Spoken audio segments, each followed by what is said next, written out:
1 de la tarde, Carolina, y vamos a toda con el programa, ¿no? Ya tenemos... Qué cantidad de médicos, Dios mío. Hoy. Ya tenemos en cabina a la siguiente doctora que nos acompaña siempre para hablar de algo muy importante y es el control del peso. Carolina, ¿qué tanto ha sufrido usted en su vida con el control del peso? No, Cami, si yo soy bien delgada, sí, bien. pero entre uno más dietas hace, más rápido se sube de peso. Sí, ahí le cuento el dato. Yo también he tenido, digamos que varias luchas con mi peso. Ya uno ya llega a un punto de la vida en que dice, bueno, ya está bien el helado, no pasa nada. Pero para eso es mejor hablarlo con un experto. Y hoy nos acompaña la doctora Juliana Sánchez. Ella es médico de la Universidad del Rosario con enfoque en medicina funcional, en proceso de certificación del IFM, biodecodificadora, reikista certificada internacionalmente y realizó un diplomado de terapias alternativas en la Universidad del Rosario. Doctora, bienvenida una vez más a Salud y Algo Más. Hola Cami, hola Caro, muchas gracias por la invitación y es un tema súper interesante el que vamos a hablar hoy, ¿no? Sí, porque mire que al final el control del peso, podemos decir que en una época eran las mujeres las que más se preocupaban por su peso, pero hoy yo puedo decir que estamos en un 50 y 50 porque también los hombres se preocupan mucho por cómo se ven y también cómo quieren agradarle y mostrarse ante su pareja o ante las mujeres.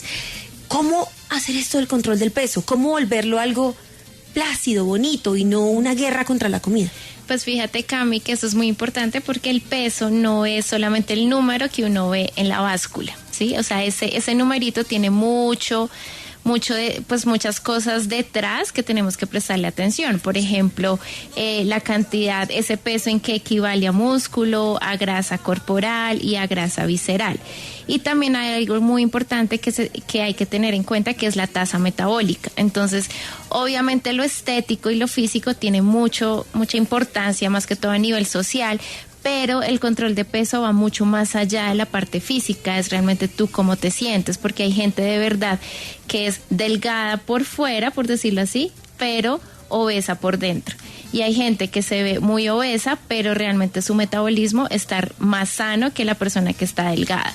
Entonces, siempre que miremos el peso, hay que mirar la composición corporal. ¿Qué es? Es esos kilos que me marca la báscula, de qué se compone, de qué cantidad de músculo, qué cantidad de grasa corporal y de grasa visceral, que es esa grasa que está dentro de tus vísceras a nivel abdominal.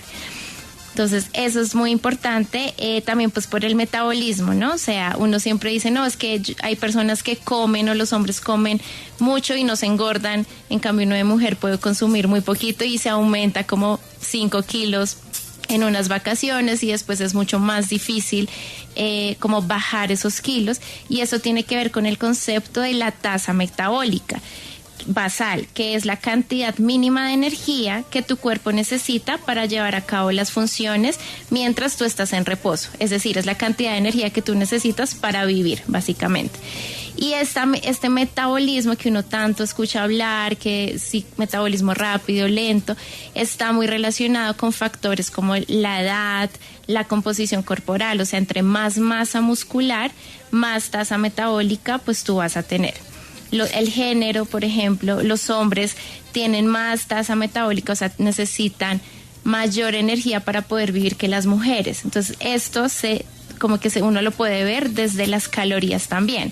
Si tú no necesitas tanta energía para vivir y te sobrepasas en el consumo de esas calorías, pues vas a aumentar de peso, la grasita. Pero si tú realmente necesitas un requerimiento nutricional que no estás cumpliendo, ahí es cuando uno se queda corto y puede haber los delgados externamente, pero obesos por dentro. Y también tiene mucho que ver la genética. Pues por eso hay muchas personas con metabolismo más rápido naturalmente que otros, y obviamente el estado de las hormonas, ¿no? El de la tiroides y la hormona de la insulina. Vea, doctora Juliana, la realidad es que hay gente que hace ejercicio y come perfecto y no baja de peso.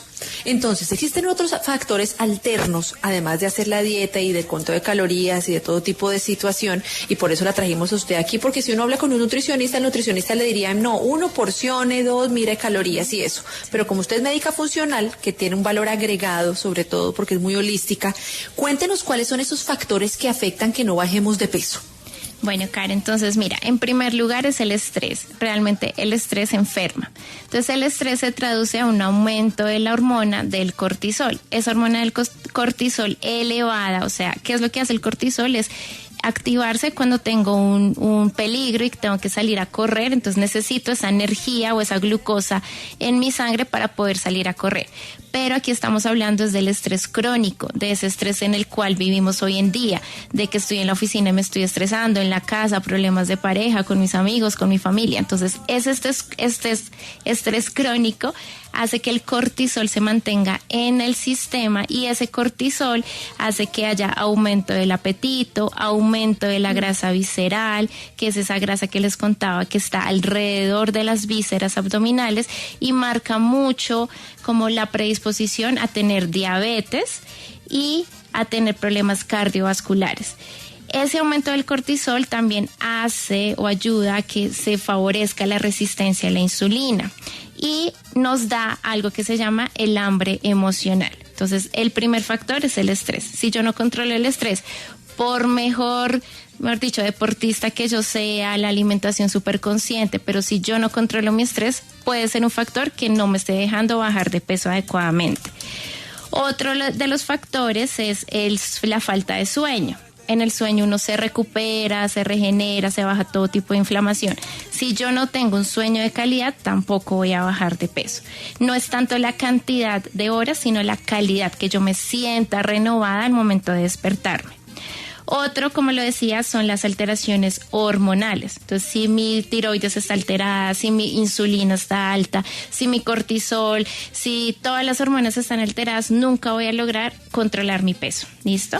Y por último, pues cómo está mi sistema digestivo, si hay aumento de la permeabilidad intestinal, si hay bichitos por ahí que no deberían estar, si hay algo que se llama la disbiosis, porque por mejor que yo coma lo más orgánico, lo más sano, si yo no me nutro y mi sistema digestivo no absorbe los nutrientes, no voy a poder controlar el peso. Estamos con la doctora Juliana Sánchez hablando del control del peso. Vamos a hacer una pequeña pausa comercial y ya regresamos en Salud y Algo Más.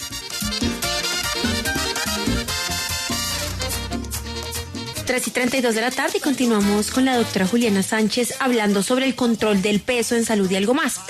Doctora, usted nos decía algo muy importante. El estrés puede ser uno de los factores clave de que usted no baje de peso. Y yo creería que sí, creo que muchos oyentes pueden apoyarnos en esa moción de que sí, el estrés es un factor clave. ¿Cómo hacer para bajar los niveles de estrés? ¿Qué puedo hacer yo instantáneamente? Me siento estresado y siento hambre. Bueno, fíjate que ese hambre que uno siente y que lo hablábamos ahorita se llama el hambre emocional. Es un hambre que es específicamente por un grupo de alimentos. Se diferencia con el hambre fisiológica porque el hambre fisiológica como que tú empiezas a sentir como ese dolor en el estómago, que dices ya necesito consumir algún tipo de alimento, bajo de energía y demás, y cualquier alimento te sacia, ¿sí? En el hambre fisiológica. El hambre emocional no, es como quiero un dulce y luego un helado, no, pero necesito irme a comer unas papas fritas o unas papas de paquete. Es un antojo específico. Entonces, para identificar o qué hacer con esa hambre emocional mientras estamos en jornadas de trabajo y demás, yo siempre le recomiendo a mis pacientes para controlar esa ansiedad es mantener agua tibiecita o agua fría con limón.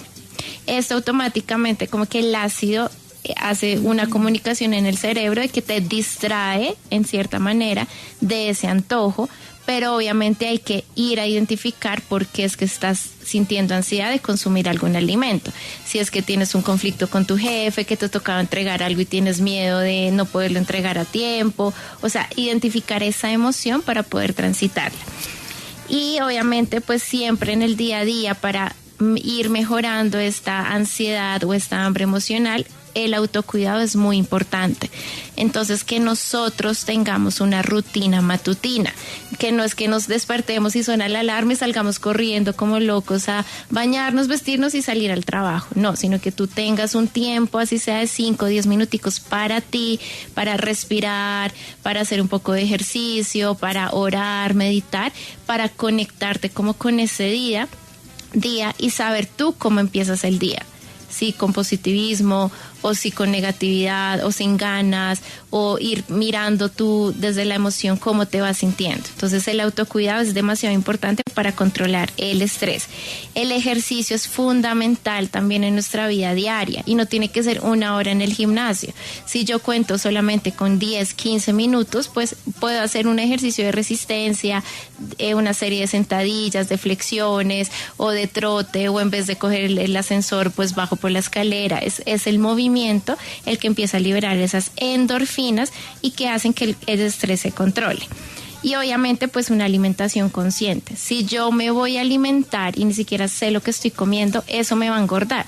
Entonces es ser consciente de los sabores, de lo que yo estoy teniendo en el plato, de los colores en el plato, de que yo diga voy a tener media hora de mi almuerzo y no almorzando y con el computador o con el celular, sino ser consciente de lo que yo estoy consumiendo. Doctora Juliana, la realidad es que uno diría, bueno, tratemos de controlar las emociones y todo, pero ir a la raíz de las emociones toma tiempo. Y si yo ahorita en este momento estoy oyendo el programa y tengo un ataque de ansiedad, ¿qué alimento podría yo consumir para que me quite esa ansiedad de raíz?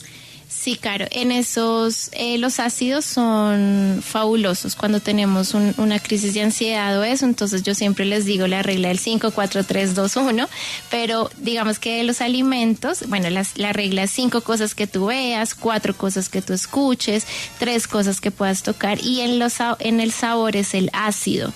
Como decía, el limón o una maracuyá, algo ácido, una naranja, te ayuda a desconectar un poco y como aterrizar a tu realidad, porque recordemos que la ansiedad es un exceso de futuro, me estoy preocupando y necesito volver a conectar con mi presente. Entonces los ácidos son perfectos para esos casos.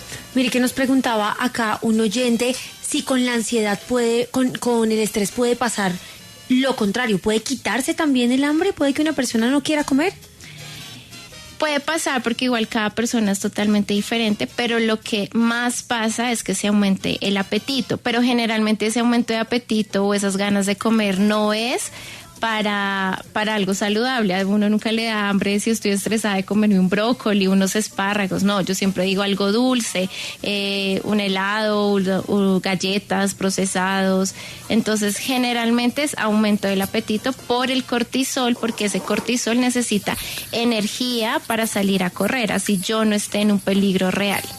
Vea, doctora Juliana, ¿por qué las mujeres somos más antojadas que los hombres? Yo veo que uno siempre es como dulcero. No sé, Cami y la doctora Juli cómo son, sí, pero nosotros somos dulceras. Sí. En cambio, uno ve a un hombre y el hombre como que quiere su plato bien cargado, ¿no? Su arroz, su papa, su yuca. Y uno dice, no, ay, como amiga, vamos a comer un heladito.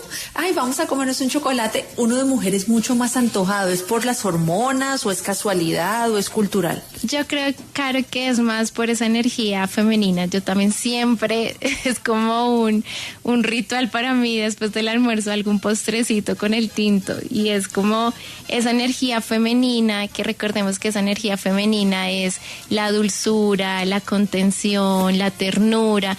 Entonces claramente las hormonas también nos favorecen en ese sentido por el ciclo menstrual, ¿no? Entonces uno siempre está como, ay no, ya me va a llegar, entonces es porque tengo antojos de algo dulce, pero yo acá quiero hacer la invitación es de reconciliarnos con esa energía femenina que también es muy creativa y es la energía de la abundancia y del merecimiento. No verlo como malo, sino obviamente todo en sus límites. Entonces es como te puedes comer un postrecito, digamos un cacao al 70% o un postre saludable, no irte por la bolota de helado con 3 bolas de helado, más fresas, más chocolate, más Esa soy yo, doctora. Somos 2, Estas somos. Pero es que yo creo que tienen metabolismo rápido ustedes. Bueno, sí, claro. Sí. Genética. Rápidamente dietético. Lo que pasa es que Camila y yo somos muy juiciosas con la dieta después del helado. Sí, ajá. Y con el ejercicio, que también siento que es clave en el control y poder llegar a ese peso deseado, porque uno cree que también solo es comida o solo es dormir o solo es el estrés, pero realmente es un complemento de estar uno como en un equilibrio en absolutamente todo. Correcto. Y tampoco, perdón Cami que te interrumpa ahí, tampoco es irse al extremo, ¿no? Sino que si tengo después una salida con amigos, pues puedo sentirme libre de comer no sé, esa pizza o esa comida rápida que vamos a comer, pero rápidamente vuelvo a mi rutina entre semana o si no hay reunión, no es que la excusa de todos los días que reunión con amigos, entonces voy a consumir ultraprocesados, sino todo en equilibrio, en balance es lo ideal. Yo quería preguntarle antes de despedirla, doctora, ¿qué exámenes debemos hacernos si realmente nosotros somos juiciosos, si realmente nosotros le hemos disminuido a la chuchería, le hemos bajado a los ultraprocesados, no tomamos gaseosa, sentimos que lo estamos haciendo bien y no vemos ningún avance? ¿Qué puede estarnos fallando? ¿Qué tenemos que pedirle a nuestro médico? Bueno, ahí es importante, como te decía al principio, la composición corporal. Entonces, obviamente hoy en día hay de esas pesas que no solamente te mide el peso, te da un número, sino que te dice tanto de músculo, tanto de grasa visceral, tanto de grasa corporal. Entonces, ahí hay muchas máquinas que te sacan de una vez la tasa metabólica, porque para nosotros como médicos es muy importante conocer tu tasa metabólica para poder guiar tu estilo de vida. Entonces, eso como primero. Como exámenes adicionales de sangre, entonces sería todo el perfil hormonal. Si estás muy estresado, pues poder medir cortisol en saliva con 5 muestras por lo menos, poder medir la insulina, poder medir todo el perfil tiroideo. En mujeres poder medir todas esas hormonas sexuales femeninas. Entonces básicamente eso, como las hormonas, todas las hormonas. Pues doctora... Cami, sí. No. ¿Vamos a despedir ya? Sí, creo Sí. que el tiempo está como... Pero hágale la última pregunta. No, yo ya le quería hacer la última pregunta. Vea, doctora Juliana, es que a mí me encanta cuando usted viene porque usted nos da no solo los consejos físicos, es decir, de médicos, sino que también nos habla, eso que nos hablaba ahorita de los ácidos y ver la abundancia y todo esto. Yo quiero saber, doctora, si usted dicta talleres o tiene algún tipo de contenido que la gente, que nuestros oyentes digan, mire, la oí en la W, pero también quisiera entrenarme con ella, o cómo hacen para tener sesión con usted, doctora. Sí, claro. Sí, yo estoy en redes sociales, ahí en mi Instagram, yo voy anunciando los talleres que voy haciendo a lo largo del año. Tengo un taller que es de tiroides para controlar mucho también el peso en conjunto con otra colega, entonces ahí hay varias opciones en Instagram y obviamente en la consulta en el 1 a 1 es muy importante, aunque yo siempre digo, por favor siempre vayan a talleres y todo eso porque complementa la consulta, nunca deja de ser, pues va a ser igual una consulta a un taller. Entonces en redes sociales voy a estar anunciando los talleres que voy haciendo. Mi red social es @DRA.JulianaSánchezP. Pues doctora Juliana, muchísimas gracias por acompañarnos y estaremos muy atentas a todo lo que surge en sus redes sociales.